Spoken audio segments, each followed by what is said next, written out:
할렐루야. 잠시 기도하고 하나님의 말씀을 나누기를 원합니다. 하나님 우리 아버지 감사합니다. 오늘도 복잡한 세상 가운데서 저희들을 택하여 불러 모아주시고 마음속에 하나님의 나라를 소망할 수 있도록 도와주시니 감사옵나이다. 하나님의 나라의 풍성한 것이 어떠한 것인가를 저희들 마음속에 허락하여 주시옵시고 소망으로 품고 달려나갈 수 있도록 믿음을 더하여 주시기를 원합니다. 또한 세상을 이기고 아름다운 영향력을 끼칠 수 있는 사람이 될 수 있도록 주님 도와주시고 예수님을 바라볼 수 있도록 또 하늘의 기업을 갖는 사람이 될 수 있도록 인도하여 주옵소서. 우리를 사랑하신 주 예수 그리스도의 이름으로 기도하옵나이다. 아멘. 하나님의 말씀을 잠깐 나누겠습니다. 하나님의 말씀은 창세기 38장 1절에서 11절 말씀입니다.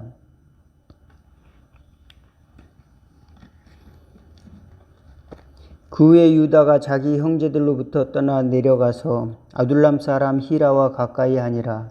유다가 거기서 가나안 사람 수아라 하는 자의 딸을 보고 그를 데리고 동침하니 그가 임신하여 아들을 낳음에 유다가 그의 이름을 에리라 하니라. 그가 다시 임신하여 아들을 낳고 그 이름을 오난이라 하고 그가 또 다시 아들을 낳고 그의 이름을 셀라라 하니라. 그가 셀라를 낳을 때에 유다는 거십에 있었더라.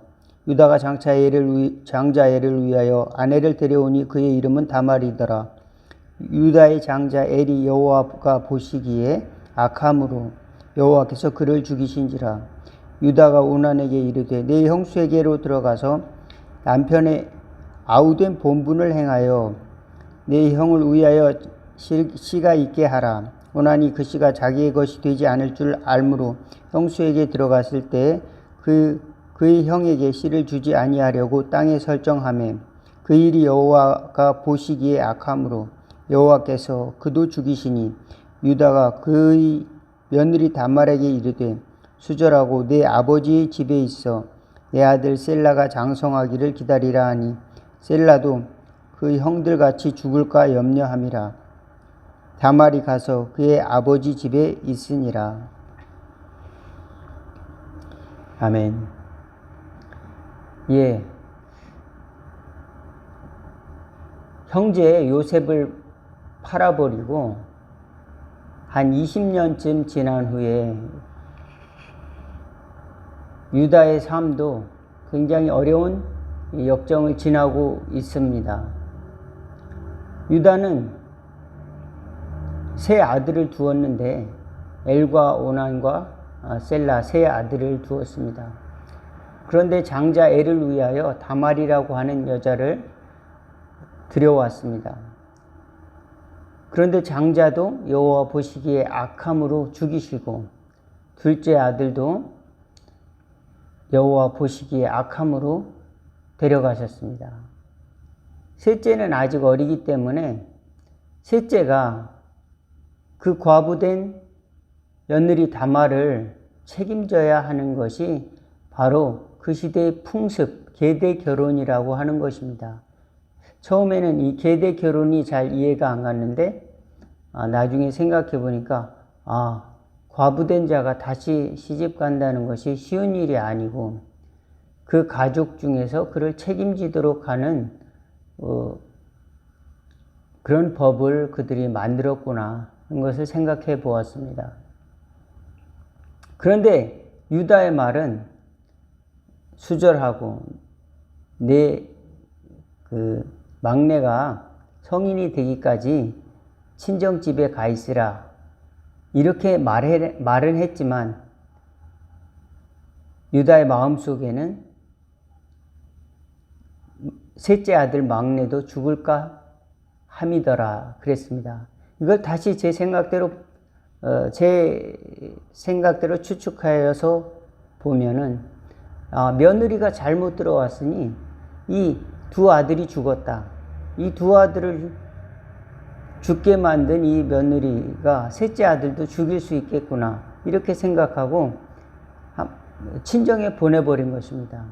그런데 말은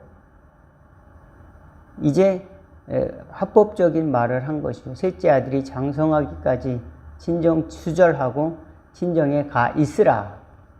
예, 만약 셋째 아들이 십수년간을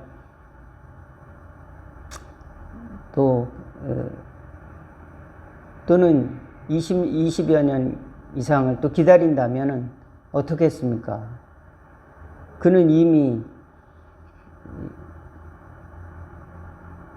젊은 시절을 다 보내게 되는 것이죠. 그 다말이라는 여자는. 그러므로 다말은 굉장히 약자였던 것을 생각할 수가 있습니다. 하나님께서는 그러므로 유다의 중심도 보시고 또 엘과 오난의 중심도 보시고 다말이라고 하는 약자의 중심도 보신다는 사실을 믿으시기를 바라겠습니다. 우리가 아무도 어떤 처지에 있다 할지라도 하나님은 외모로 보지 아니하시고 그 중심을 보시고 중심의 의도를 하나님은 보시기 때문에 우리 중심을 우리 스스로 돌아볼 줄 아는 지혜가 있기를 주의 이름으로 축원을 드리겠습니다. 그런데 사도 바울이 말한 바와 같이 내 속을 보니까 선한 것이 거하지 않는 줄을 알았다. 그랬습니다. 왜 그럴까요? 제가 이제 교회 리모델링 하다가 이제 바쁘고 그러니까 줄자를 하나 샀었는데 어디로 갔나 이제 못 찾았어요. 그래서 줄자를 찾다가 생각했는데 사실 저는 줄자가 필요가 없습니다. 왜 그럴까요? 제가 무엇을 만들고 할 수 있는 전문가가 아니에요. 리모델링 전문가가 아닙니다. 리모델링 전문가가 듣고 또는 와서 그것을 설치를 하든가 아니면은 이제 작업을 해야 됩니다. 재단을 하든가. 그런데 저는 제가 무엇을 할 수 있는 것은 상당히 작은 부분입니다. 그런데 제가 무엇을 많이 할 수 있는 것처럼 이제 저도 이제 뭔가 기여를 하려고 줄자를 찾았죠. 그래서 저도 제 생각이 있으니까 강대상은 이만큼 이 정도까지만 빼주시고 또 벽은 여기에 쳐주시고 또 이렇게 창문은 이렇게 내주시고 근데 제 말대로 다 했다면 아마도 결과는 참담했을 것입니다. 그런데 그 중에 일부는 제 뜻대로 했어요. 제 뜻대로 한 걸 생각해 보니까 결과가 신통치 않습니다. 전문가가 한 말이 상당한 일리가 있구나 하는 것을 깨닫게 되었습니다. 상당한 일리가 있습니다. 그리고 100% 그것이 맞다라고는 할 수는 없어요. 그렇지만 상당한 일리가 있다는 것을 존중해야 되는 것이 나의 삶의 태도구나. 나의 줄자라고 하는 것은 사실은 필요 없는 겁니다. 전문가 앞에서는 줄자라는 것을 자랑할 필요가 없어요. 왜냐하면 전문가가 이미 가지고 있기 때문에 그렇습니다. 그런데 우리는 우리 인생을 살면서 우리 인생의 전문가를 기준을 내 스스로 잡고 그것을 내 스스로의 줄자를 가지고 모든 다른 사람까지 그것으로 잽니다. 그러면서 비판을 하죠. 그런데 성경에는 그것이 무서운 것이라는 것을 가르쳐 줍니다. 예수님께서 말씀하셨죠. 비판하지 말라. 너희 비판하는 것으로 너도 비판을 받으리니. 얼마나 또 심판을 받을 것이다. 얼마나 무서운 말인지 알 수가 없습니다. 그래서 대접받고 싶은 대로 대접하라. 비판하지 말라. 그대로 비판하라. 나는 합당하게 비판하니까 나 그대로 합당하게 비판을 해도 나는 그대로 합니다. 라고 한다 할지라도 그 비판으로 인해서 구원에 충족되지는 못한다 할 수가 있습니다. 왜 그런가요? 하나님의 기준이 따로 있기 때문에 그렇습니다. 하나님의 줄자는 따로 있기 때문에 그렇습니다. 하나님의 은혜의 줄자가 아니더라면 유다는 벌써 심판받아 마땅했습니다. 왜 그럴까요? 형제, 요셉을 인신매매범으로 인신매매로 팔았잖아요. 은 20에 팔았습니다. 신약에서 이 가룟 유다가 예수님을 은 30에 팔고 스스로 자결한 사건이 있지 않습니까? 여기는 가룟 유다가 아니라 그냥 유다예요. 그냥 유다가 야, 죽이는 대신에 무슨 유익이 있으려 그냥 은 20에 팔자. 형제를 팔고도 다 이유가 있습니다. 난 죽이지는 않았습니다. 최소한. 왜냐하면 그는 가장 많은 사랑을 받았고 또 형제들도 모두 그를 싫어했습니다. 죄를 짓고도 우리는 이유가 있습니다. 다른 사람을 죽이고도 나는 이래서 죽였습니다. 이유가 있어요. 또 사기를 쳐도 나는 잘하려고 했는데 나는 본래 사기꾼이 아닙니다. 그렇지만 잘하려고 했는데 이게 안 돼서 이렇게 됐는데 나는 사기를 친 것이 아닙니다. 라고 이야기를 할 수도 있고 나는 죄를 지었지만 억울하게 십자가를 지고 감옥에 갑니다. 이렇게 생각을 하는 것입니다. 나는 억울한 십자가를 지고 감옥에 갔습니다. 라고 생각하는 사람이 의외로 상당히 많이 있습니다. 여러분 어떻습니까? 이것이 죄의 간교함입니다. 그런데 이것이 다른 사람의 이야기가 아니라 바로 저와 같은 사람, 또 우리 모두의 일반적인 모습이다라고 할 수가 있습니다. 왜냐? 스스로의 기준으로 스스로를 평가하고 살아가기 때문에 하나님의 기준에 의해서는 미치지 못하는 것이 저의 모습입니다. 저의 모습도 온전하지 못한데 하나님이 은혜가 아니라면 제가 어떻게 이 강단에 서고 설교를 할 수가 있겠습니까? 저의 모습이 제가 볼 때도 온전하지 못한데 다른 사람이 볼 기준에 의하면 어쩌면 저는 목회자가 될 수가 없습니다. 다른 사람의 기준으로 의하면 어쩌면 저는 주님의 일을 할 수가 없어요. 많은 연예인들이 비판을 하고 또 악성 댓글을 달고 하는데 그 비판 때문에 굉장히 정신적인 스트레스를 받고 또 심지어 자살까지 하는 것이 있는데 다른 사람을 판단하는 그 기준이 상당히 자기 기준, 자기 잘하는 것입니다. 자기 줄자라는 것입니다. 그 줄자 가지고는 구원에 이를 수가 없습니다. 그것을 버려야 돼요. 그것을 버리면 그럼 어떻게 살아요? 줄자 없이 어떻게 살아가면 말씀을 붙들어야 됩니다. 하나님의 말씀을 그래서 말씀을 붙들라고 하는 것입니다. 하나님의 기준을 찾으면 내가 손해 볼 것 같지만 하나님은 네가 그래도 말씀 앞에 떨고 말씀을 지키려고 애썼구나. 그것을 하나님께서는 보시고 그 중심을 보신다. 하나님께서는 그런데 그 말씀을 지키기가 너무 어려워요. 너무 무겁습니다.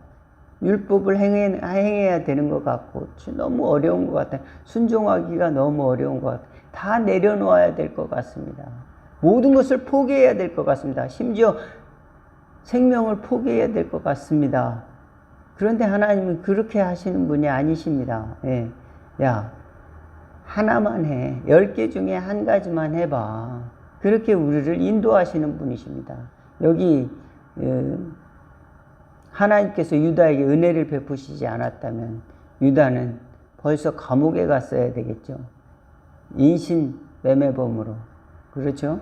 그렇지만 하나님께서는 그에게 은혜를 베풀어 주셔서 유다는 다말에게서 베레스를 낳았고 베레스는 헤스론을 람을 낳고 람은 아미나답은 나손을 낳고 나손은 살몬을 낳고 살몬은 보아스를 낳고 보아스는 이새를 낳고 이새는 다윗 왕을 낳으니라.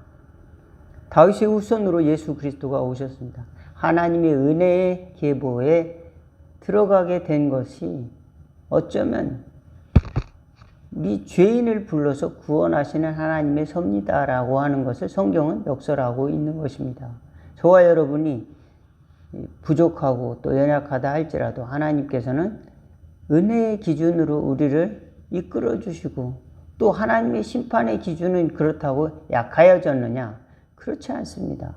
하나님의 심판의 기준은 하나님에게 절대적으로 있다.